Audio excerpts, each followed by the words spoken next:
Hello everybody and welcome back to the channel. In today's video, I'm going to show you how you can clone a repository from GitHub to your local desktop.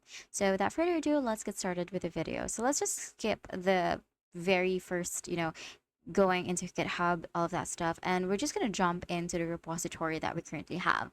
So we have here my repository. So what we're going to do in order for us to clone this is we're going to head over to our file explorer first and foremost.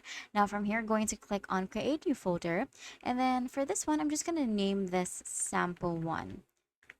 Now, once you have created a folder, you're going to click on that, and then you're going to head over to your Visual Code or Git Bash, whichever you prefer or whichever you use.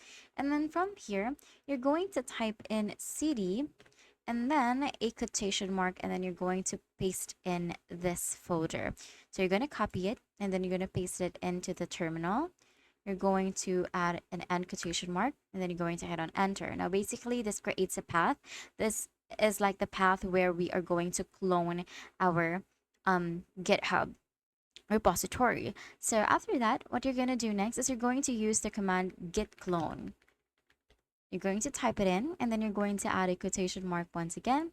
From here, you're going to copy this repository by going into the code button right here at the top, and then you're going to click on this. You're going to copy it by clicking on copy to clipboard, and then once you see this copy there, you're gonna head back to Git Bash, and then from there you're going to just paste this in. So just make sure that you right click on your mouse and then hit on paste, and then from there you're going to add an end quotation mark.